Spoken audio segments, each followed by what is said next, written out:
I lost both of my parents, but I just found out that my sister is actually my mother. I don't know what to do. I'm a 17-year-old guy. I grew up in a big family. I have 5 siblings. I always realized there was a gap between me and the rest of them. The youngest was 5 years older than me, which is not that much older, but it was the biggest gap between the 2 siblings. I had always figured that I was an accident or unplanned. My parents were done having kids after my last sister. But then I came along and was completely unplanned, hence the big gap. Being the youngest, even though I felt distant from the rest of them, I always felt spoiled. The way they treated me was how you would expect them to treat the youngest. They nurtured me, and I was often the center of attention. I did like it. I wouldn't get as much respect, but I would get priority from my siblings over each other in many things. I was the cute one. I was the precious one. I was the one they always wanted to side with when they'd argue with each other. My oldest sister, Hannah, always took care of me the best. I always saw her as a mother figure, never knowing she was my mother. She always spent the most time with me out of all my brothers and sisters, cared for me the best, and was often there for me when my mom wasn't. My parents were much older than me, and I always felt more distant from them than my siblings. As I said, in many ways, Hannah was a mother figure to me in the way our mother lacked. When my father passed away, it was probably the worst part of my life.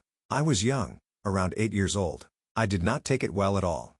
I cried for weeks. I went crazy. I threw fits at people. I reacted poorly and negatively towards everyone. I know my siblings were all going through just as bad a period, but I made it about me. I didn't even consider them or what they would have been going through emotionally despite them being there constantly for me. And recently, the same thing happened with Mom. Hit me just as hard, if not harder. She'd been sick for a long time and slowly getting worse. Even though I'd lost one parent already and am older, I wasn't at all ready for it when it hit me. It was after this that Hannah told me the truth. She sat me down and braced that what she would tell me would be a shock. She knew that we were all still recovering from our mother's passing, but a few weeks had passed, and she felt it was enough time to wait before coming out with the truth. She said she had always wanted to tell me and could only finally. When she was 13, as many stupid kids do, she had unprotected sex with a boy, and she had gotten pregnant.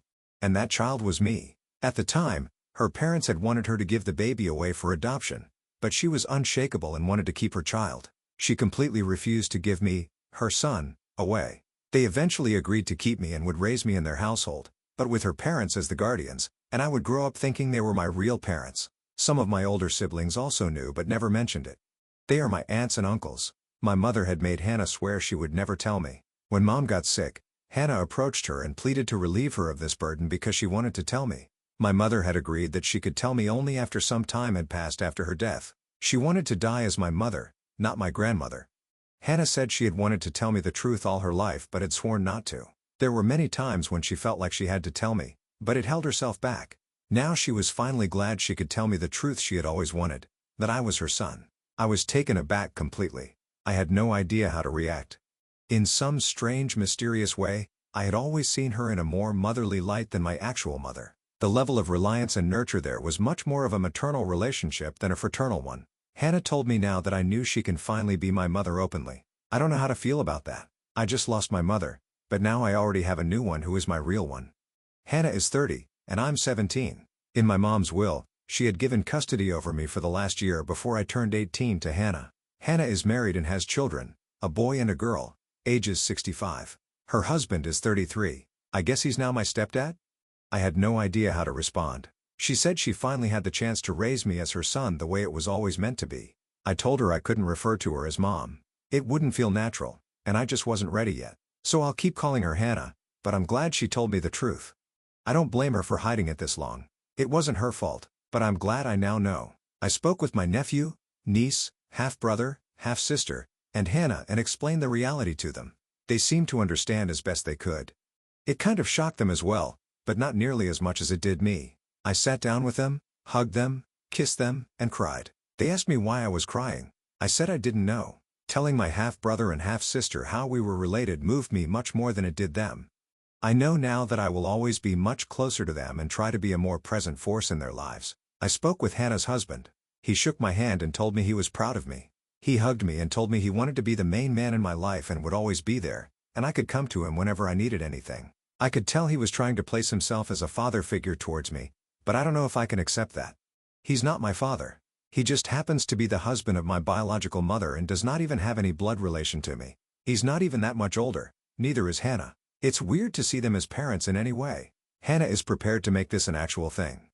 Her mother, me, her son. I was sitting with her family on the couch when she told me they were ready to be my family, and she wanted it that way. She hugged me and didn't let go for so long. I can't imagine what it must have felt like to her.